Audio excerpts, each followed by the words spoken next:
السلام علیکم ناظرین گرامی، آج ہم آپ کو چند اعمال بتائیں گے روزی میں برکت پیدا کرنے کے چند اعمال۔ لیکن اس سے پہلے ہم آپ کو ایک نہایت مجرب وظیفہ بتائیں گے جس سے شوہر کا کاروبار راتوں رات ترقی کرے گا، گھر میں خوشحالی ہوگی، یہاں تک کہ مٹی میں ہاتھ ڈالیں تو سونا بن جائے گی۔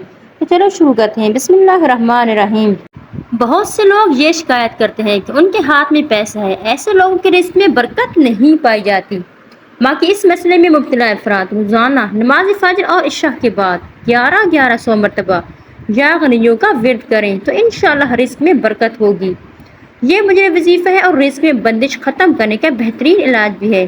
جو دکاندار اور تاجر دفتر کھولنے سے پہلے 70 مرتبہ یا غنیوں پر پڑھے گا تو انشاءاللہ کاروبار میں برکت ہوگی اور کبھی نقصان نہ ہوگا۔ جمعرات کے دن یا جمعے کی رات 19,000 مرتبہ اس اسم پاک کا ورد کرنا اور ہمیشہ اس عمل کو جاری رکھنا انسان کو غیب سے تونگر اور دولت مند بنا دیتا ہے۔ اب ہم بات کریں گے کہ وہ کون سے اعمال ہیں جن کو کرنے سے رزق میں برکت ہوگی۔ رزق میں برکت پیدا کرنے والے اعمال یہ ہیں: ہمیشہ باوضو رہیں، فرض نمازوں اور نفلوں کا اہتمام کریں، خصوصاً چاشت کے نوافل کا اہتمام، حسب توفیق روزانہ صبح کے وقت صدقہ کرنا چاہے 1 روپیہ ہی کیوں نہ ہو، والدین کی خدمت اور اطاعت کرنا۔ روزی کی برکت اور عمر میں برکت اس میں چھپی ہوئی ہے۔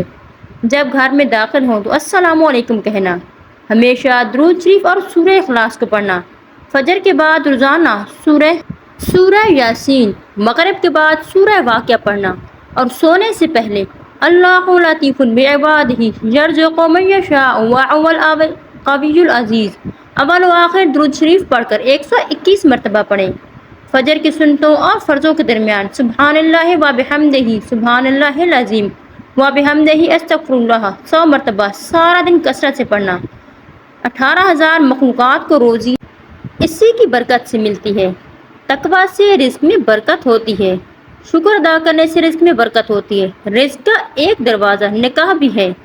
اس کے علاوہ سامعین گرامی، فجر کی نماز کے بعد یا رازقوں کی تسبیح بار بار پڑھیں، ضروری نہیں کہ 400 سے 500 بار پڑھیں، جتنی زیادہ پڑھ سکیں جتنی پڑھ سکیں یا رازقوں، کیونکہ اس وقت اللہ تعالیٰ فرشتوں کے ہاتھ اپنے لوگوں کے لیے روزی بھیجتا ہے، اور جو لوگ فجر کی نماز کے لیے اٹھتے ہیں تو وہ ان کے لیے روزی زیادہ رکھ دی جاتی ہے، کیونکہ فرشتہ پکارتا ہے کہ کون ہے جو زیادہ مانگے گا، اور جو لوگ فجر کے وقت اٹھے ہوتے ہیں ان کے لیے زیادہ رکھ کے جاتا ہے، اور جو لوگ سو رہے ہوتے ہیں، نیند کے مزے لے رہے ہوتے ہیں، ان کے لیے ان کی ضرورت کی ہی رکھ کے واپس چلا جاتا ہے، پھر چاہے وہ پورا دن محنت ہی کیوں نہ کریں، ان کو وہی ملے گا جو ان کے حصے کا رکھ دیا گیا ہے۔